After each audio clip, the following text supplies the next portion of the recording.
আসসালামু আলাইকুম ওয়া রাহমাতুল্লাহি ওয়া বারাকাতুহু। আলহামদুলিল্লাহি রাব্বিল আলামিন ওয়াসসালাতু ওয়াসসালামু আলা সাইয়্যিদিল আমবিয়াই ওয়াল মুরসালিন ওয়া আলা আলিহি ওয়া আসহাবিহি আজমাইন। সুপ্রিয় দর্শক শ্রোতা, শুরু করছি আপনাদের প্রিয় অনুষ্ঠান আলোকিত প্রতিদিন। যে যেখান থেকে দেখছেন শুনছেন, আশা করছি সকলে ভালো আছেন, সুস্থ আছেন, নিরাপদে আছেন।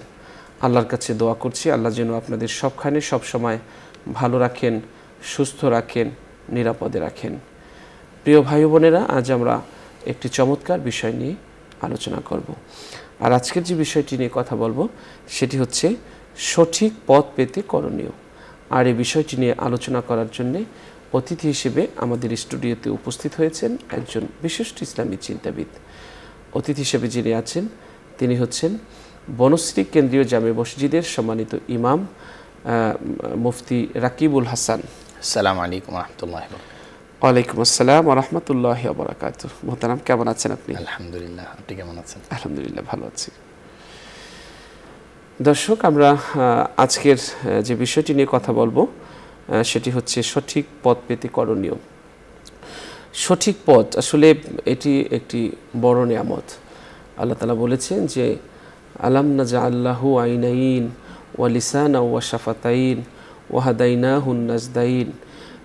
আমি তোমাকে দুটো নয়ন অবিরাম চোখ দিয়েছি, দুটো ঠোঁট দিয়েছি, জিহ্বা দিয়েছি এবং সঠিক এবং বেঠিক পথ তোমাকে আমি চিনিয়েছি। ইন্না হাদাইনাহুস সাবিলা ইম্মা শাকিরান ওয়া ইম্মা কাফুরা ইন্না আ'তাদনা লিল কাফিরিনা সালাসিলা ওয়া আগলালা ওয়া সাইরা। আল্লাহ তাআলা এখানে বলেছেন যে আমি তোমাকে সৎ এবং অসৎ, সত্য এবং মিথ্যা দুটো পথ দেখিয়েছি। এখন তুমি চাইলে সৎ পথেও চলতে পারো, অসৎ পথেও চলতে পারো। তবে তুমি মনে রেখো, তুমি যদি অসৎ পথে চলো তাহলে জাহান্নামের শিকল তোমার জন্য তৈরি করে রাখা হয়েছে। অন্য জায়গায় আল্লাহ তাআলা বলেছেন ওয়াকাযালিকা নুফাসসিলুল আয়াতি ওয়া লিতাস্তাবিনা সাবিলুল মুজরিমিন। এই কোরআনের এত বেশি ব্যাখ্যা বিশ্লেষণ করেছি এ কারণে যেন অপরাধীদের পাপের পথ পরিষ্কার হয়ে যায়, আলাদা হয়ে যায়। তো আল্লাহ তাআলা আমাদেরকে পাপের পথ পরিষ্কার করে দিয়েছেন, আলাদা করে দিয়েছেন। পাপের পথে চলার কারণে পৃথিবী থেকে অনেক জাতিকে আল্লাহ তাআলা নিশ্চিহ্ন করে দিয়েছেন। আমরা যেন সেই পাপের পথ ধরে তাদের অনুসরণ না করি, সেজন্য আল্লাহ তাআলা আমাদেরকে সতর্ক করেছেন এবং সঠিক পথে চলতে বলেছেন। আমরা আজকের আলোচনা করব সঠিক পথ পেতে আমাদেরও কিছু কষ্ট পরিশ্রম করতে হবে, আমাদের পরিবর্তন হওয়ার ইচ্ছে থাকতে হবে, সঠিক পথ খুঁজে পেতে আল্লাহর সাহায্য চাইতে হবে এবং সঠিক পথ পেতে নিজের চেষ্টা, পরিশ্রম, সাধনা অব্যাহত রাখতে হবে। আল্লাহ তাআলা সূরা ফাতিহায় বলেছেন যে আমরা যেটা সবসময় নামাজে পড়ি, ইয়াকা না'বুদু ওয়া ইয়াকা নাস্তাঈন, আমরা তোমার ইবাদত করি এবং তোমার কাছেই আমরা সাহায্য প্রার্থনা করি। আর কোরআনুল কারিমে আল্লাহ তাআলা সূরা হুজরাতের 7 থেকে 8 নং আয়াতে বলেছেন, কিন্তু আল্লাহ তোমাদের কাছে ঈমানকে প্রিয় করেছেন এবং তাকে তোমাদের হৃদয়গ্রাহী করেছেন। কুফরি, পাপাচার এবং অবাধ্যতাকে সর্বজ্ঞ প্রজ্ঞাময়। আল্লাহ তাআলা পাপাচার এবং অবাধ্যতাকে করেছেন তোমাদের কাছে অপ্রিয়। তারাই সৎপথ অবলম্বনকারী। আল্লাহর দান এবং অনুগ্রহ স্বরূপ আল্লাহ সর্বজ্ঞ এবং প্রজ্ঞাময়। তো যাদের কাছে ঈমানটা হৃদয়গ্রাহী এবং ভালো লাগে, কুফরি, পাপাচার, অবাধ্যতা অপছন্দ হয়, অপ্রিয় লাগে, আল্লাহ তাআলা তাদেরকে সৎপথ দান করেছেন। আর এই কুফরি যাদের ভালো লাগে, অবাধ্যতা যাদের ভালো লাগে, আল্লাহ তাআলা তাদের সৎপথ দান করেন নাই, তারা অসৎ পথে আছে এবং তাদের জন্য ভয়াবহ শাস্তি অপেক্ষা করছে। যারা ঈমানকে ভালোবাসে আল্লাহ তাআলা তাদেরকে সঠিক পথে পরিচালিত করেন। এরপর যারা ঈমানের সৌন্দর্য বৃদ্ধির জন্য ঈমানের পরিচর্যা করেন, আল্লাহ তাআলা তাদেরকে সঠিক পথ দান করেন। পাপ কাজকে যারা ঘৃণা করেন আল্লাহ তাআলা তাদেরকে সঠিক পথ দান করেন এবং এই যে সুপথ যারা পেয়েছেন তারাই সফল। আল্লাহ তাআলা সঠিক পথে পরিচালিত করবেন যারা ঈমান এনেছে তাদেরকে এবং সঠিক পথে চলার আলো দিবেন এবং অন্ধকার থেকে আল্লাহ তাআলা তাদেরকে আলোতে আনবেন। চলুন আমরা সুপথ পেতে বা সঠিক পথ পেতে কি কি করতে পারি এ বিষয় নিয়ে আলোচনা শুনছি আমাদের আজকের অতিথির কাছ থেকে। জি মোহতারাম। জাযাকুমুল্লাহু আহসানাল জাযা। নাহমাদুহু ওয়া নুসাল্লি আলা রাসূলিহিল কারীম, আম্মা বা'দ। ফাআউযু বিল্লাহি মিনাশ শাইতানির রাজীম। বিসমিল্লাহির রাহমানির রাহিম। ইহদিনাস সিরাতাল মুস্তাকিম।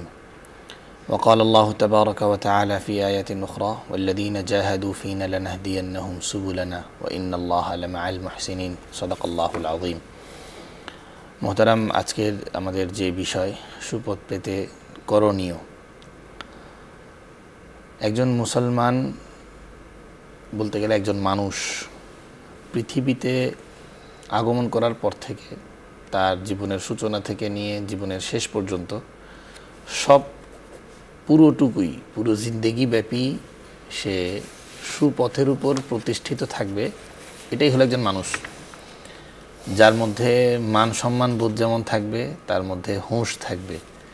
কোনো একটা পদক্ষেপ, কোনো একটা পথ চলা, কোনো একটা কদম ফেলা, প্রতিটা ক্ষেত্রেই সে চিন্তা করবে যে আমার এই পদক্ষেপ যেন সঠিক হয়, আমি যেন সুপথে পরিচালিত হই, আমি যেন বিপদগামী না হই।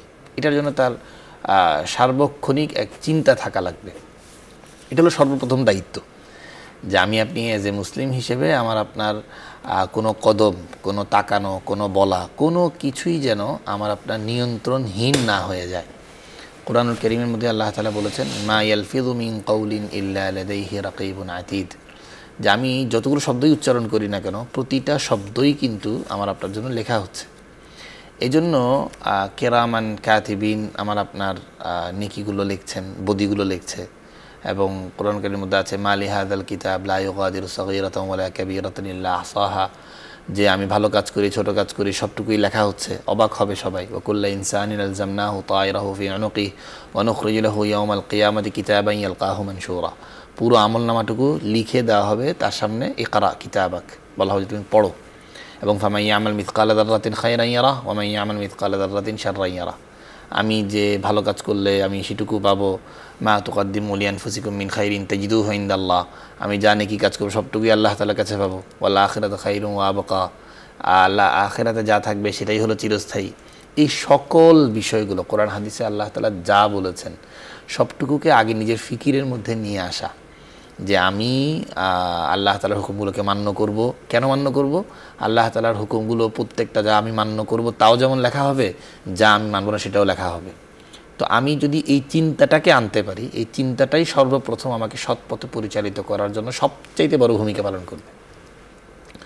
2 নম্বর আমি যেটা বলবো সেটা হলো, কুরআনুল কারীমের মধ্যে আল্লাহ তাআলা বলেছেন যে আল্লাযীনা আমানু ওয়া লাম ইয়ালবিসু ঈমানাহুম বিযুলমিন উলাইকা হুমুল মুহতাদুন, যে ব্যক্তি ঈমান আনায়ন করবে এবং সাথে সাথে ওয়ালাম ইয়ালবিসু ঈমানাহুম বিযুলমিন, এবং শিরিক মুক্ত থাকবে। এখানে ঈমানকে জুলুমের সাথে মিশ্রিত করবে না। হ্যাঁ, জুলমের সাথে মিশ্রিত করবে না। এখানে জুলম দ্বারা শিরক উদ্দেশ্য, কারণ ইন্না শিরকা লাযুলমুন আযীম, অন্য আয়াতের মধ্যে আল্লাহ তাআলা বলেছেন যে শিরিক হলো বড় জুলম। তাহলে 1 নম্বর কাজ হবে আমার আপনার চিন্তার মধ্যে এই বিষয়টা নিয়ে আসা। 2 নম্বর কাজ হবে আমার আপনার ঈমান আনায়ন করা। ঈমান আনায়ন করা মানেই হলো আল্লাহ তাআলার সমস্ত হুকুম আহকামকে পালন করার সাথে সাথে বিশ্বাস করা। আমরা তো ঈমান মনে করি শুধুমাত্র বিশ্বাস। ঈমান এবং ইসলাম দুটোর মধ্যে সম্পর্ক হলো, ইসলামকে ঈমান ছাড়া চিন্তা করা যাবে না, ঈমানকে ইসলাম ছাড়া চিন্তা করা যাবে না। ঈমানের সম্পর্ক হলো অন্তরের সাথে, ইসলামের সম্পর্ক হলো অঙ্গ প্রত্যঙ্গের সাথে। তাহলে 3টা জিনিসের সমন্বিত রূপ হলো ঈমান। 1 নম্বর হলো তাসদীক বিল জিনান, অন্তর দ্বারা বিশ্বাস করা, ইকরার বিল লিসান, মুখে স্বীকার করা, এবং আমল বিল আরকান, অঙ্গ প্রত্যঙ্গের মাধ্যমে সেটাকে দেখিয়ে দেওয়া। এই 3টা একসাথে হওয়ার মাধ্যমেই কিন্তু একজন মানুষ ঈমান আছে কি নাই এই মানদণ্ডটা নির্ধারণ হবে। তাহলে আমার ঈমান আনায়ন করা মানেই হলো আমার বিশ্বাস স্থাপন করতে হবে, আমার মুখে স্বীকার করতে হবে, অঙ্গ প্রত্যঙ্গের মাধ্যমে সেটাকে বাস্তবায়ন করতে হবে। এবং 3 নম্বর কাজ যেটা বলেছি এই আয়াতের মধ্যে বলেছে, ওয়ালাম ইয়ালবিসু ঈমানাহুম বিযুলমিন, এবং শিরক মুক্ত থাকতে হবে। তাহলে আমি আপনি হেদায়েত লাভের জন্য আমার আপনার বিভিন্ন পদক্ষেপ নিতে হবে। কোনো পদক্ষেপ ছাড়া আমি আপনি যদি চিন্তা করি যে না আমি এমনিতেই হেদায়েত প্রাপ্ত হয়ে যাব, আমি এমনিতেই সঠিক পথের উপর থাকতে পারবো, ব্যাপারটা এমন না, বরং এটা আমার আপনার অর্জন করে নিতে হবে। তো এই জন্য অর্জন কীভাবে করতে পারবো এটাই কোরআনুল কারীমের মধ্যে আল্লাহ তাআলা বিভিন্ন জায়গায় বলেছেন। আল্লাহ হাবিব সাল্লাল্লাহু আলাইহি ওয়াসাল্লাম হাদিস শরীফের মধ্যে বলেছেন। এই জন্য আমার আপনার ঈমানের দায়িত্ব পালন করতে হবে, শিরিক মুক্ত থাকার জন্য চেষ্টা করতে হবে। শিরক আসলে এমন একটা বিষয়, সকল গুনাহের মধ্যে শিরক আছে, এমন কোনো গুনাহ নেই যে গুনার মধ্যে শিরক নেই। আপনি যদি প্রত্যেকটা জিনিসকে বিশ্লেষণ করেন দেখবেন যে শিরক আছে। আর পৃথিবীতে আমরা একজন মানুষ হিসেবে আমার আপনার কাছে সকল কিছু মানতে আমি আপনি রাজি আছি, কিন্তু আমার আপনার আধিপত্যের মধ্যে কেউ একজন শরিকদার হয়ে যাক, এটা আমি আপনি একজন সাধারণ মানুষ হয়ে মেনে নিতে পারি না। সে গরিব হোক ধনী হোক, সে যেই হোক। যেখানে আল্লাহ তাআলা হলো মালিকুল মুলুক, সকল বাচ্চাদের বাচ্চা, যিনি সকল কিছুর মালিক, যার সর্বময় ক্ষমতার অধিকারী, তার আধিপত্যের মধ্যে যদি আমি আপনি কাউকে শরিক করি, এটা আল্লাহ তাআলার কাছে সবচেয়ে বেশি অপছন্দনীয়। এই জন্য বিভিন্ন জায়গায় আল্লাহ তাআলা বলেছেন যে সকল গুনাহ মাফ করে দিব, শিরকি গুনাহ মাফ করব না। মানে হলো একান্ত একেবারে নিজের দিল থেকে তওবা করে খাঁটি দিলে যদি আল্লাহর কাছে মাফ চায়, আশা করা যায় যে তখন শিরকি গুনাহটা মাফ হবে। এছাড়া অন্যান্য সকল গুনার ব্যাপারে আল্লাহ তাআলা বলেছেন যে সকল গুনাহ মাফ করে দিব, কিন্তু শিরকি গুনাহ মাফ করব না। এই জন্য 3 নম্বর পদক্ষেপ হবে যে হেদায়েত লাভের জন্য বা সুপথে নিজেকে প্রতিষ্ঠিত করার জন্য করণীয়র মধ্যে 3 নম্বর করণীয় হলো শিরক মুক্ত থাকা। 4 নম্বর, ইন্না হাযাল কুরআন ইয়াহদি লিল্লাতী হিয়া আকওয়াম। এই কোরআনই কিন্তু একজন মানুষকে সবচেয়ে সুপ্রতিষ্ঠিত যেই পথ, সেই পথের উপর পরিচালিত করার জন্য সবচেয়ে বড় ভূমিকা রাখবে। এবং কোরআন কারীমের মধ্যে আয়াতের মধ্যে আল্লাহ তাআলা বলেছেন ইউদিল্লু বিহি কাসীরান ওয়া ইয়াহদি বিহি কাসীরা। আল্লাহ তাআলা অনেক মানুষকে এই কোরআনুল কারীমের মাধ্যমে হেদায়েত দান করবেন। এবং হাদিস শরীফের মধ্যে আল্লাহ রাসূল সাল্লাল্লাহু আলাইহি ওয়াসাল্লাম বলেছেন যে এই কোরআনের মাধ্যমে আল্লাহ তাআলা কাউকে কাউকে উঁচু করবেন, এই কোরআনের মাধ্যমে কাউকে কাউকে আল্লাহ তাআলা নিচু করবেন। এই জন্য কোরআনুল কারীমের মধ্যে আল্লাহ তাআলা আমার আপনার জন্য যে নির্দেশনাবলীগুলো দিয়েছেন, আমি আপনি যদি সেগুলোকে পড়াশোনা করি, সেগুলোকে জানার জন্য চেষ্টা করি, তাহলে আমি আপনি সঠিক পথে পরিচালিত হওয়া আমার পক্ষে সম্ভব হবে। আম্মা জান আয়েশা সিদ্দিকা রাদিয়াল্লাহু তাআলা আনহাকে যখন জিজ্ঞাসা করা হলো যে আল্লাহ রসুলের আখলাক কেমন ছিল, আল্লাহ রসুলের চরিত্র কেমন ছিল, তিনি জবাব কি দিয়েছিলেন? এক কথায়, কানা খুলুকুহু আল কোরআন। আল্লাহ রসুলের চরিত্র ছিল কোরআন। মানে হলো আল্লাহ রসুলের জীবন পুরোটাই পরিচালিত হয়েছে কোরআন অনুযায়ী। ব্যাস কোরআনে যা আছে আল্লাহ রসুল তাই। তোমরা যদি আল্লাহ রসুলের জিন্দেগি বুঝতে চাও তাহলে কোরআনকে শিখো, কোরআনকে বুঝো, তাহলে আল্লাহ রসুলের তুমি জীবন সম্পর্কে জানতে পারবে। তাহলে আল্লাহর রসুল তো সবচেয়ে বড় হেদায়েতের উপর ছিলেন। তো আল্লাহ রসুলের হেদায়েতের উপর থাকার বিবরণটুকুই হলো কোরআনুল কারীম। তাহলে আমার আপনার জন্য হেদায়েতের উপর থাকার জন্য সবচাইতে বড় গ্রন্থ হলো কোরআনুল কারীম, সবচাইতে বড় সহায়ক হলো কোরআনুল কারীম, সবচাইতে বড় মাধ্যম হলো কোরআনুল কারীম। এই জন্য আমি আপনি আজকে তো সমাজের মধ্যে দুঃখের সাথে বলতে হয়, কোরআন হয়ে গেছে ইজ্জতের একটা গ্রন্থ, যে এটা হলো আপনার বাসায় থাকবে, উঁচা জায়গায় থাকবে, গিলাফ বদ্ধ অবস্থায় থাকবে, যেন আমি আপনি ধরতেও না পারি, ছুঁইতেও না পারি। যখন বিশেষ দিন আসবে, শবে বরাত আসবে, শবে কদর আসবে, তারপরে রমাদানুল মুবারক আসবে, বিশেষ দিনের মধ্যে সেই ধুলোটুকু পরিষ্কার করে আবার এই গিলাফ খুলে কোরআন শরীফ কিছু অংশ পড়ার নামই হলো আমার আপনার জন্য কোরআন। অথচ সকলেই স্বীকার করি যে এই কোরআন হলো হুদাল্লিন নাস, কোরআনই আমার আপনার জন্য পথ নির্দেশ করবে। সুতরাং আমার আপনার দায়িত্ব হবে যে এই কোরআনুল কারীমের মধ্যে আল্লাহ তাআলা কি বলেছেন সেটা অন্তত একবার হলেও জীবনে পড়া। আমার তো মনে হয় যে 1% মুসলমানও পাওয়া যাবে না বাংলাদেশের, যে 1% মুসলমান এই কথা বলতে পারবে যে আমি আমার জীবনে, আমার পুরো জীবনে কোরআনের শুরু থেকে শেষ পর্যন্ত একবার পড়ে দেখেছি। আজকের দিনের সবচেয়ে বড় আফসোস, সবচাইতে বড় হেদায়েত গ্রন্থ, সবচাইতে দামি গ্রন্থ, যেটাকে আমি আপনি মনে করছি যে এই কোরআনের মাধ্যমে আমার আপনার জীবনের সমাধান আছে, সেই কোরআনটুকু আমি আপনি একেবারে শুরু থেকে নিয়ে শেষ পর্যন্ত আল্লাহ তাআলা আমাকে কি বলেছেন এই কিতাবটুকু পড়ার সময় আমার হচ্ছে না। একজন মুসলমান হিসেবে এর চেয়ে বড় দুর্ভাগ্যের আর কিছুই হতে পারে না যে আল্লাহ প্রদত্ত এত বড় গ্রন্থ, এত মূল্যবান গ্রন্থ, এত বড় হেদায়েতের মাধ্যম, সেই মাধ্যমটুকুকে আমি আপনি একবারের জন্য পড়ে দেখছি না।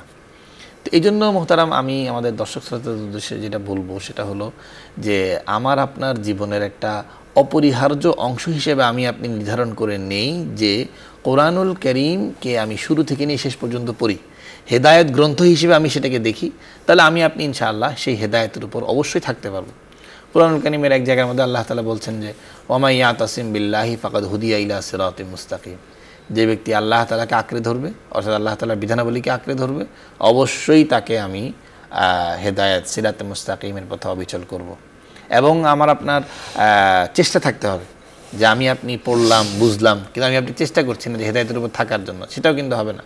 অন্য আয়াতের মধ্যে আল্লাহ তাআলা এটাও বলে দিয়েছেন যে ওয়াল্লাযীনা জাহাদু ফিনা লানাহদিয়ান্নাহুম সুবুলানা, আল্লাহ তাআলার হুকুম আহকামকে বোঝার জন্য মানার জন্য যদি আমি আপনি চেষ্টা করে অগ্রসর হতে পারি, লানাহদিয়ান্নাহুম সুবুলানা, আল্লাহ তাআলা হেদায়েতের হাজারো পথ আল্লাহ তাআলা বের করে দিবেন। কীভাবে বের করবেন, কোত্থেকে বের করবেন, কীভাবে বের করবেন, এটা আল্লাহ তাআলাই জানেন। আল্লাহ তাআলার ওয়াদা হলো লানাহদিয়ান্নাহুম, লামে তাকিদ নুনে তাকিদ সাকিলা, আরবি গ্রামার অনুযায়ী সর্বোচ্চ তাকিদ বোঝানোর জন্য যে দুটো হরফকে উল্লেখ করা হয় সেটা হলো শুরুতে লাম, শেষে নুনে তাসদিদ মুশাদ্দাদ, যেটার মধ্যে তাসদিদ ওয়ালা নুন, এই দুটো জিনিসকে মিলিয়ে আল্লাহ তাআলা বলেছেন লানাহদিয়ান্নাহুম, অবশ্যই অবশ্যই তাদেরকে আমি হেদায়েতের উপর অবিচল রাখবো। তো এই জন্য আমার আপনার চেষ্টা থাকতে হবে যে আমি আপনি হেদায়েতের উপর থাকবো। এবং আমরা শুরুতেই আপনি বলেছেন যে সূরা ফাতিহার মধ্যে আমরা ডেলি কতবার আমরা বলছি, কিন্তু আমি আপনি নামাজের মধ্যে আমাদের কাছে মানুষজন আসে জিজ্ঞাসা করে যে হুজুর আমরা নামাজের মধ্যে মনোযোগ রাখতে চাই, কিভাবে রাখবো? আসলে মনোযোগ রাখার সবচাইতে বড় মাধ্যম তো এটা ছিল যে আমি যদি কোরআনুল কারীমের যতটুকু তিলাওয়াত আমি করছি, সূরা ফাতিহা সাথে কোনো সূরা হোক বা বিশেষ কোনো অংশ হোক, আমি যে ততটুকু তেলাওয়াত করছি অতটুকুর অর্থ যদি আমি জানতাম, তাহলে আমার আপনার মনোযোগ অন্যদিকে যাওয়ার কোনো সুযোগ থাকতো না। আমি তো বলতাম যে ইয়াকা না'বুদু ওয়া ইয়াকা নাস্তাঈন, যে আমি আপনার কাছে সাহায্য চাচ্ছি, আমি আপনারই ইবাদত করছি, সুতরাং ইহদিনাস সিরাতাল মুস্তাকিম, আপনি আমাকে সহজ সরল সঠিক পথের উপর পরিচালিত করুন। সিরাতাল্লাযীনা আন'আমতা আলাইহিম, যাদের পথ তারা হলো এমন যে অনুগ্রহপ্রাপ্ত, আপনার নিয়ামতপ্রাপ্ত বান্দাদের পথ আমাকে আপনি প্রদর্শন করুন। গায়রিল মাগদুবি আলাইহিম ওয়ালাদ-দাল্লিন, যারা পথভ্রষ্ট, যাদের উপর আপনি অসন্তুষ্ট, আপনি তাদের উপর গজব দিয়েছেন, তাদের পথ আমাকে দিয়েন না। তাহলে আমার আপনার এই যে চেষ্টা এবং আমার আপনার যে দোয়া, যে আমি আল্লাহর কাছে আবেদন জানাবো, আমি চেষ্টা করব, এবং আমি চেষ্টার মধ্যে কি কি হবে সেটা আমরা বলেছি যে আমলে সালেহ করব, আমি ঈমান আনায়ন করব, আমি শিরিক মুক্ত থাকব, আমি গুনাহমুক্ত থাকব। আমি যখন এই চারিদিক দিয়ে আমার মেহনতটুকু হবে এবং আল্লাহর কাছে আমি রোনাজারি করে চাইব যে আয় আল্লাহ আপনি আমাকে সহজ সরল সঠিক পথের উপর পরিচালিত করুন, তাহলে অবশ্যই অবশ্যই আল্লাহ তাআলা আমাকে আপনাকে সেই পথের উপর পরিচালিত করবেন, যেই ওয়াদা আল্লাহ তাআলা কুরআনুল কারীমের মধ্যে আমার আপনার জন্য করেছেন। এবং আরেকটা ইফেক্টিভ মাধ্যম আমরা বলতে পারি, সেটা হলো যে এটা আল্লাহ তাআলা শিখিয়েছেন যে ইন্না ফি খালকিস সামাওয়াতি ওয়াল আরদি ওয়া ইখতিলাফিল লাইলি ওয়ান নাহার লাআয়াতিল লিউলিল আলবাব, সৃষ্টি জগতের মধ্যে আল্লাহ তাআলা অনেক ফিকির রেখেছেন, অনেক চিন্তা রেখেছেন, যে চিন্তাগুলো যদি কেউ করে তাহলে তার জন্য সেখানেও হেদায়েত থাকবে। কীভাবে?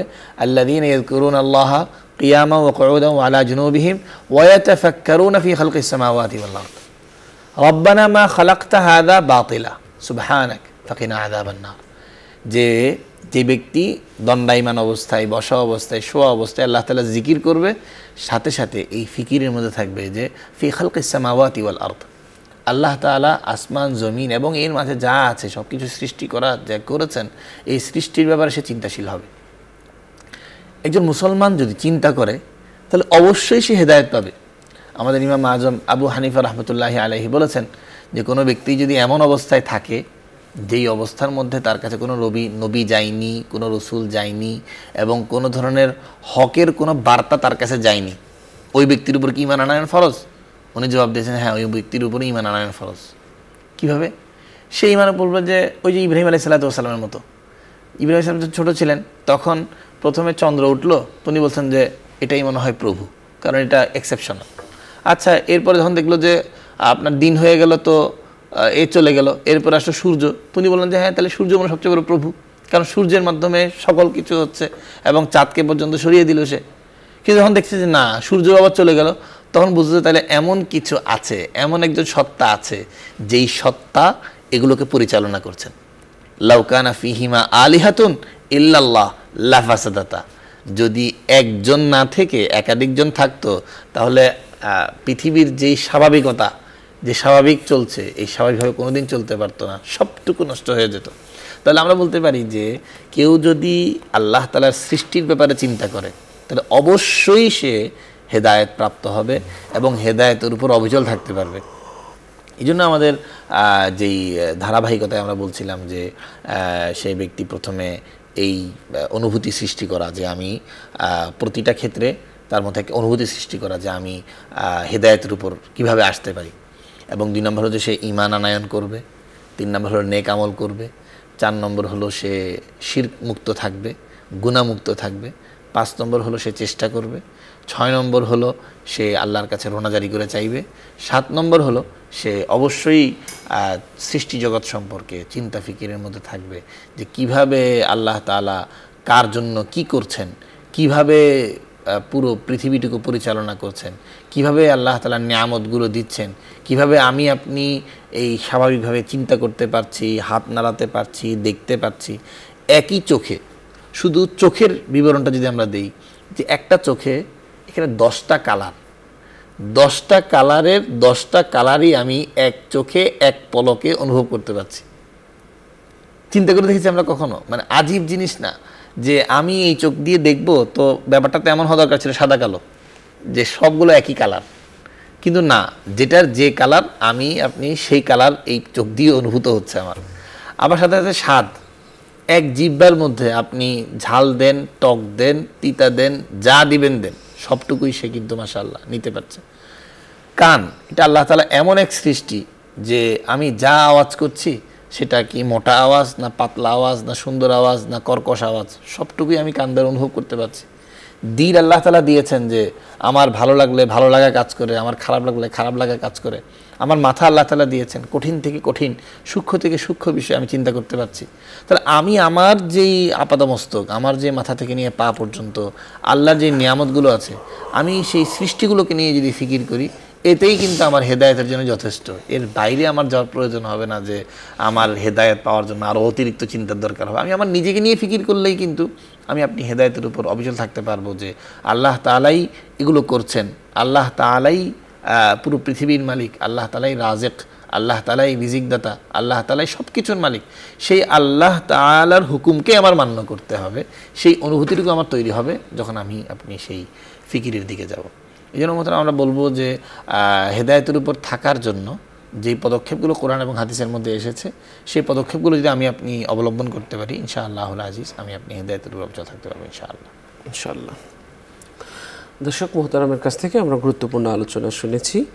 রাসূল সাল্লাল্লাহু আলাইহি ওয়াসাল্লাম বলেন, ঈমানের শাখা 70টিরও বেশি, এর সর্বোচ্চ শাখা হচ্ছে আল্লাহ ছাড়া কোনো উপাস্য নেই এই কথা স্বীকার করা, আর এর সর্বনিম্ন শাখা হচ্ছে রাস্তা থেকে কষ্টদায়ক বস্তু সরিয়ে ফেলা। আর লজ্জা ঈমানের শাখা।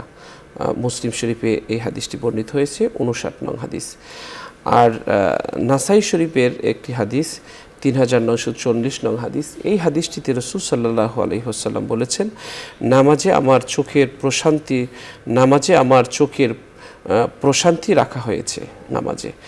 তো এখানে আমরা দেখতে পাই যে রাসূল সাল্লাল্লাহু আলাইহি ওয়াসাল্লাম এই যে ঈমানের কারণে কিন্তু তার ইবাদত বন্দিগির মধ্যে যে প্রশান্তি সেগুলো পাওয়া যেত।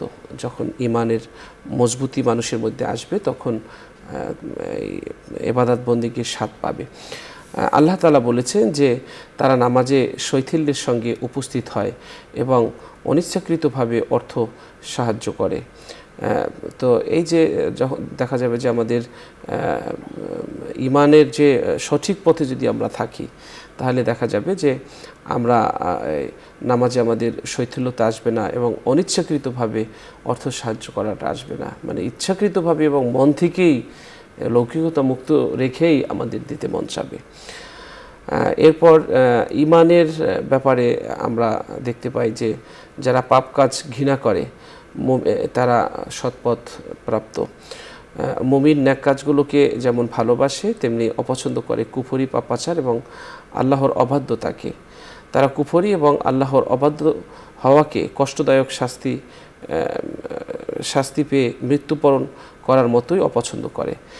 বুখারী শরীফের 16 নম্বর হাদিসে রাসূল সাল্লাল্লাহু আলাইহি সাল্লাম বলেন, 3টি গুণ যার মধ্যে আছে সে ঈমানের স্বাদ আস্বাদন করতে পারে। 1 নম্বর হলো আল্লাহ ও তার রাসূল সাল্লাল্লাহু আলাইহি সাল্লাম তার কাছে অন্য সব কিছু থেকে অধিক প্রিয় হওয়া। 2 হলো কাউকে একমাত্র আল্লাহর জন্যই ভালোবাসা, 3 হলো কুফরিতে প্রত্যাবর্তনকে আগুনে নিক্ষিপ্ত হওয়ার মতো অপছন্দ করা। তো আমরা দেখলাম যে যারা ইমানের রাস্তায় আছে, ইমানের সঠিক পথে আছে, তাদের মধ্যে এই বৈশিষ্ট্যগুলো পাওয়া যাবে। আর আল্লাহ তাআলা বলেছেন কদ আফলাহাল মুমিনুন আল্লাযীনা হুম ফি সলাতিহিম খাশিউন ওয়াল্লাযীনা হুম আনিল লাগবি মুরিদুন ওয়াল্লাযীনা হুম লিয-যাকাতি ফাইলুন ইল্লা আলা আজওয়াজিহিম আও মা মালাকাত আইমানুহুম ফাইন্নাহুম গায়রু মালুমিন ফামান ইবতাগা ওয়ারাআ যালিকা ফাউলাইকা হুমুল আদুন ওয়াল্লাযীনা হুম লিআমানাতিহিম ওয়া আহদিহিম রাউন ওয়াল্লাযীনা হুম আলা সালাওয়াতিহিম ইউহাফিজুন উলাইকা হুমুল ওয়ারিসুন আল্লাযীনা ইয়ারিসুনাল ফিরদাউসা হুম ফিহা খালিদুন। এখানে আল্লাহ তাআলা বলেছেন কদ আফলাহাল মুমিনুন, তারা সফল কাম যারা ঈমান এনেছে, আল্লাযীনা হুম ফি সলাতিহিম খাশিউন, এবং নামাজে বিনয় অবনত, আল্লাযীনা হুম লিয-যাকাতি ফাইলুন, এবং যাকাতের ব্যাপারে সক্রিয়। এরপরে যারা ওয়াল্লাযীনা হুম আনিল লাগবি মুরিদুন, অসার কাজ থেকে নিজেদেরকে বিরত রেখেছেন, যাকাতের ব্যাপারে সক্রিয় যারা, লজ্জাস্থানকে যারা হেফাজত করেছেন। এরপর যারা স্ত্রীদেরকে এবং অধিকারভুক্ত দাসদাসী এদেরকে পরবর্তীতে নিরুৎসাহিত করা হয়েছে, এদের ছাড়া অন্যকে কামনা করে না, তারা সফলকাম। যারা তাদের আমানত এবং প্রতিশ্রুতি রক্ষা করে, তারা সফলকাম। এবং যারা তাদের সালাতকে হেফাজত করে, তারা সঠিক পথে পরিচালিত এবং তারা সফল। এরপরে হলো উলাইকা হুমুল ওয়ারিসুন, তারা জান্নাতের অধিকারী, ওয়ারিস, আর এই জান্নাতের মধ্যে তারা চিরকাল থাকবে। তো আমাদের এই যে বৈশিষ্ট্যগুলো, এগুলো হলো যারা সঠিক পথ প্রাপ্ত তাদের বৈশিষ্ট্য। তো আমরা যেন এই সঠিক পথে চলি এবং এই গুণগুলো আমাদের মাঝে আমরা যেন আনার চেষ্টা করি। আল্লাহ তাআলা আমাদেরকে সেই তৌফিক দান করুন। আসলে সঠিক পথ হারিয়ে যাওয়ার কারণে আল্লাহ তাআলা অনেক জাতিকে এই পৃথিবী থেকে নিশ্চিহ্ন করে দিয়েছিলেন। আদ সম্প্রদায়কে প্রচণ্ড ঝঞ্ঝা বায়ু দিয়ে পৃথিবী থেকে মুছে দিয়েছিলেন। সামুদ সম্প্রদায়কে প্রচণ্ড শব্দ করে, হৃৎপিণ্ড ফেটে যাওয়ার মতো শব্দ করে আল্লাহ তাআলা পৃথিবী থেকে একেবারে নিশ্চিহ্ন করে দিয়েছেন। তারপরে লূত আলাইহিস সালামের সম্প্রদায়কে আকাশের দিকে উঠিয়ে নিচে ফেলে আছাড় মেরে পাথরের বৃষ্টি বর্ষণ করে পৃথিবী থেকে নিশ্চিহ্ন করে দিয়েছেন। শুআয়ব আলাইহিস সালামের সম্প্রদায়কে ঘন কালো মেঘ থেকে আগুনের বৃষ্টি বর্ষণ করে পৃথিবীর ইতিহাস থেকে নিশ্চিহ্ন করে দিয়েছেন। কারুনকে ধনভাণ্ডার সহ ধুলোর সাথে মিশিয়ে দিয়েছেন। নূহ আলাইহিস সালামের সম্প্রদায়কে তার শত্রুদেরকে মহাপ্লাবনে ডুবিয়ে মেরেছেন। ফেরাউনকে এবং তার দলবলকে নীল দরিয়ায় ডুবিয়ে চুবিয়ে মেরেছেন। এভাবে করে যারা হেদায়েতের পথ, সঠিক পথ, সুপথে চলেনি এবং সুপথ পাওয়ার জন্য চেষ্টা করেনি, বেপথে চলে, অপরাধের পথে চলে তাদের ঔদ্ধত্য প্রকাশ করেছে, আল্লাহ তাআলা তাদেরকে এই পৃথিবীর ইতিহাস থেকে মুছে দিয়েছেন। একটা সময় ছিল যখন ভালো মানুষের খোঁজে মানুষ মরিয়া হতো, একজন আল্লাহওয়ালা মানুষ খুঁজে বেড়াতো, কার কাছে গেলে আমার আমলের পরিবর্তন হবে, কোন পথে চললে আমার ভালো লাগবে, কোন পথে চললে আমি পরকালের জন্য একটু সঞ্চয় করতে পারবো, এগুলো নিয়ে মানুষ পেরেশান ছিল। কিন্তু আমরা এই যে সঠিক পথ প্রাপ্তির জন্য যে একটা তৃষ্ণা, সেটা আমাদের মধ্যে নাই। আমরা আজকের এই পরকালকে ছুঁড়ে ফেলেছি। আল্লাহ বলেছেন কাল্লা বাল তুহিব্বুনাল আজিলাতা ওয়া তাযারুনাল আখিরা, তোমরা পরকালকে ছুঁড়ে ফেলেছো আর দুনিয়াকে আঁকড়ে ধরেছো। তো আমরা দুনিয়াকে এমনভাবে আঁকড়ে ধরেছি, পরকালকে এমনভাবে ছুঁড়ে ফেলেছি যে কোনটা সঠিক, কোনটা বেঠিক, কোনটা সঠিক পথ, কোনটা বেঠিক পথ, এটাও আমরা ভুলে যাই অনেক সময়। এবং সঠিক পথ ছেড়ে বেঠিক পথে চলতে কেন যেন আনন্দ পাই আমরা, কেন যেন ভালো লাগে। এজন্য আমাদের সঠিক পথ পাওয়ার জন্য চেষ্টা করতে হবে। আমাদের মনে রাখতে হবে যে আমরা নির্দিষ্ট একটা সময় পর আমার জীবন থেমে যাবে। আমরা অনেকেই জানি যে আইসক্রিমের ব্যবসা যারা করে, নির্দিষ্ট একটা সময়ের মধ্যে কিন্তু সেই আইসক্রিমটা বিক্রি করে মুনাফা ঘরে নিয়ে আসতে হয়, না হলে কিন্তু বরফ গলে যায়। ঠিক আমাদের জীবনটাও সেই বরফের মতো, আইসক্রিমের মতো প্রতিনিয়ত গলছে। যারা সঠিক পথ পেয়েছে বা সঠিক পথের তালাশে যারা রত আছে তাদেরও কিন্তু জীবনটা চলে যাচ্ছে। আর যারা অন্যায় অপরাধের মধ্যে পড়ে আছে, কোনটা সঠিক কোনটা বেঠিক বোঝার চেষ্টা করছে না, তাদেরও জীবনটা চলে যাচ্ছে। তারা কি করছে? যথাসময়ে মুনাফা ঘরে নিয়ে আসতে পারতেছে, আর যারা অন্যায় অপরাধ এবং শিরকের মধ্যে পড়ে আছে তারা কিন্তু মুনাফাটা ঘরে নিয়ে আসতে পারছে না। তো এই জন্যে আমাদের সঠিক পথ আমাদের খুঁজে নিতে হবে। আল্লাহর কাছে সঠিক পথ পাওয়ার জন্যে আমাদেরকে সাহায্য চাইতে হবে, দোয়া করতে হবে। আমাদের ভিতর থেকে আমাদের পরিবর্তন হওয়ার একটা প্রবল ইচ্ছা আমাদের থাকতে হবে। যে জাতি নিজের ভাগ্য নিজেরা পরিবর্তন করতে পারে না, আল্লাহ তার ভাগ্য পরিবর্তন করে দেয় না। আমি যদি একটু সত্য তালাশ করতে না শিখি, আমি যদি শুধু মিথ্যার অলিগলিতেই ঘুরতে থাকি, তাহলে তো আমার কিসমত খুলবে না। আমরা অনেক সময় এখন ওই স্বর্ণর খনি রেখে কয়লার খনি নিয়ে দৌড়দৌড়ি করি। তো সেই জন্যে আমাদের ভাগ্যে সঠিক পথ আমরা পাই না অনেকে। আর সঠিক পথ পাওয়া, সঠিক পথে চলতে পারাটা, এটা হলো অনেক বড় একটি নেয়ামত। আল্লাহ তাআলা আমাদেরকে এবং আমাদের রেখে যাওয়া প্রজন্মকে সঠিক পথে রাখুন এবং পরবর্তী প্রজন্মকেও সঠিক পথে চলতে সাহায্য করুন এবং তাদেরকে সঠিক পথ দান করুন। এই সঠিক পথে চলতে অনেক কষ্ট, এবং এই সঠিক পথ আঁকড়ে ধরেছিলেন সাহাবায়ে কেরাম। আমরাও সঠিক পথ যত কষ্টই আসুক আঁকড়ে ধরব, সঠিক পথে থাকব, বেঠিক পথে যাব না। আল্লাহ সেই তৌফিক দান করুন। দর্শক, আমরা অনুষ্ঠানের শেষ প্রান্তে চলে এসেছি। অনুষ্ঠানের এ পর্যায়ে রয়েছে একটি মোনাজাত। আজকের মোনাজাত করছেন আমাদের প্রিয় অতিথি। আল্লাহুম্মা সাল্লি আলা মুহাম্মদ ওয়া আলা আলি মুহাম্মদ কামা সাল্লাইতা আলা ইব্রাহিম ওয়া আলা আলি ইব্রাহিম ইন্নাকা হামিদুম মাজিদ। আল্লাহুম্মা বারিক আলা মুহাম্মদ ওয়া আলা আলি মুহাম্মদ কামা বারাকতা আলা ইব্রাহিম ওয়া আলা আলি ইব্রাহিম ইন্নাকা হামিদুম মাজিদ। আলহামদুলিল্লাহি রাব্বিল আলামিন ওয়াল আকিবাতু লিল মুত্তাকিন ওয়াসসালাতু ওয়াসসালামু আলা সাইয়্যিদিল আমবিয়াই ওয়াল মুরসালিন ওয়া আলা আলিহি ওয়া আসহাবিহি আজমাইন। ربنا ظلمنا أنفسنا وإن لم تغفر لنا وترحمنا لنكونن من الخاسرين. آمين. ربنا آتنا في الدنيا حسنة وفي الآخرة حسنة وقنا عذاب النار. آمين. ربنا لا تزغ قلوبنا بعد إذ هديتنا وهب لنا من لدنك رحمة إنك أنت الوهاب. رب اجعلني مقيم الصلاة ومن ذريتي ربنا وتقبل دعاء. ربنا اغفر لي ولوالدي وللمؤمنين يوم يقوم الحساب. آمين. اللهم اهدنا واهد بنا واهد الناس جميعا واجعلنا سبب من اهتدى. يا الله يا رب العالمين يا أحكام الحاكمين. আমরা সকলে হেদায়েত শূন্য থাকি, আপনি হেদায়েত দিলেই আমরা হেদায়েতের উপর থাকতে পারি। মাওলা, দয়া করে মেহেরবানি করে আমাদেরকে সহজ সরল সঠিক পথের উপর পরিচালিত করুন। আমিন। ইয়া আল্লাহ ইয়া রাব্বাল আলামিন ইয়া আহকামুল হাকিমিন।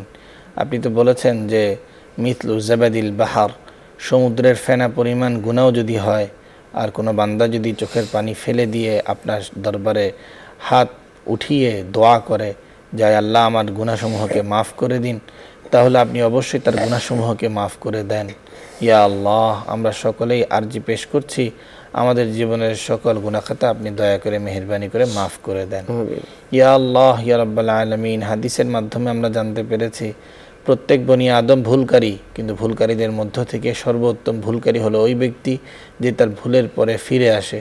মাওলা, আমরা আপনার দরবারে ফিরে এসেছি, আমাদের জেনে না জেনে বুঝে না বুঝে অনেক গুনাহ করে ফেলেছি। মাওলা, দয়া করে মেহেরবানি করে আমাদের জীবনের সব গুনাহ খাতা মাফ করে দেন। ইয়া আল্লাহ, বাকি জীবন আপনার হাবিবের তরিকা অনুযায়ী আপনার মর্জি মোতাবেক যাপন করার তৌফিক দিয়ে দেন। ইয়া আল্লাহ ইয়া রাব্বাল আলামিন, আপনার রহমত ছাড়া আমাদের একটা সেকেন্ডও পার করা কোনোভাবেই সম্ভব না। দয়া করে মেহেরবানি করে আপনার রহমত দ্বারা বেষ্টনীর মাধ্যমে আমাদের জীবনকে পরিচালনা করার তৌফিক দিয়ে দেন। ইয়া আল্লাহ ইয়া রাব্বাল আলামিন, আমাদের সকলকে তাওহীদ ওয়ালা ঈমান নসিব করেন, নেফাকি মুক্ত ঈমান আমাদেরকে নসিব করেন। ইয়া আল্লাহ ইয়া রাব্বাল আলামিন, প্রত্যেকটা আমলকে ইখলাসের সাথে করার তৌফিক দিয়ে দেন। আমাদের সকলকে আপনি রিয়া মুক্ত আমল করার তৌফিক দিয়ে দেন। ইয়া আল্লাহ, মানুষকে দেখানোর জন্য যেন কোনো বিষয় না হয়, বরং আপনার সন্তুষ্টির জন্যই যেন হয়, এইভাবে প্রত্যেকটা আমলকে করার তৌফিক দিয়ে দেন। আজকে আমরা যে ব্যাপারটা নিয়ে আলোচনা করলাম, হেদায়েতের উপর অবিচল থাকা, হেদায়েত আপনি দিতে পারেন, আপনার কাছ থেকে হেদায়েত আসে। মাওলা আমাদের সকলকে আপনি হেদায়েতের উপর পরিচালিত করুন। প্রতিদিন নামাজের মধ্যে যে পড়ি আমরা ইহদিনাস সিরাতাল মুস্তাকিম, আয় আল্লাহ আপনি আমাদেরকে সহজ সরল সঠিক পথের উপর পরিচালিত করুন। এই অনুধাবন করে নিজের জীবনকে সেই অনুযায়ী পরিচালনা করে আপনার হেদায়েত প্রাপ্ত হওয়ার তৌফিক দিয়ে দেন। ইয়া আল্লাহ, আপনি তো চাইলেই খুশি হন, না চাইলে আপনি রাগ করেন। আপনার কাছেই চাইতেছি মাওলা, আমাদের সকলকে আপনি হেদায়েতের উপর অবিচল রাখেন।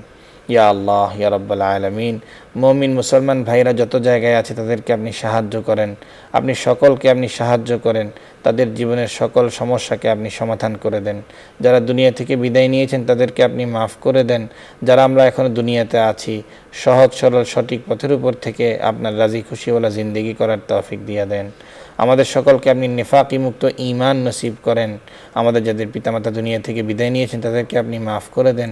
যারা এখনো বেঁচে আছে তাদের হক আদায় করার তৌফিক দিয়ে দেন। ইয়া আল্লাহ, ইয়া রাব্বাল আলামিন, ইয়া আহকামুল হাকিমিন, আমরা আজকে যে অনুষ্ঠানের মাধ্যমে এই ইসলাম প্রচারের ব্যবস্থা হচ্ছে, আপনি এই অনুষ্ঠানকে কবুল করে নেন। আমাদের অনুষ্ঠানের পৃষ্ঠপোষকতা যারা করছেন তাদেরকে আপনি কবুল করে নেন। এই প্রতিষ্ঠানের যারা ধারক বাহক তাদেরকে আপনি জীবনের মধ্যে খায়র ও বারাকাত নাজিল করেন, তাদের জীবনের মধ্যে বরকত দিয়ে দেন। তাদের এই ব্যবসায়ী প্রতিষ্ঠানকে আপনি কবুল করে নেন। অনুষ্ঠান পরিচালনার জন্য যারা যেভাবে শ্রম দিচ্ছে, বুদ্ধি দিচ্ছে, আপনি সকলকে কবুল করে নেন। আমাদের এই অনুষ্ঠানকে কিয়ামত পর্যন্ত জারি রাখেন। এই অনুষ্ঠানের মাধ্যমে যতটুকু দ্বীনের কথা মানুষ পর্যন্ত পৌঁছে যাচ্ছে, সবটুকুর নেকি যারা যেভাবে অংশগ্রহণ করছে সকলের আমল নামায় তৈরি করে দেন। ইয়া আল্লাহ, ইয়া রাব্বাল আলামিন, ইয়া আহকামুল হাকিমিন, এই অনুষ্ঠানের মাধ্যমে আমরা যারা খেদমত করছি আমাদের খেদমতকে আপনি কবুল করে নেন। আমাদের সঠিক কথাগুলোকে আপনি কবুল করে নেন। মনের অনিচ্ছায় যদি কোনো ভুল কথা হয়ে যায় সেটুকুকে আপনি মাফ করে দেন।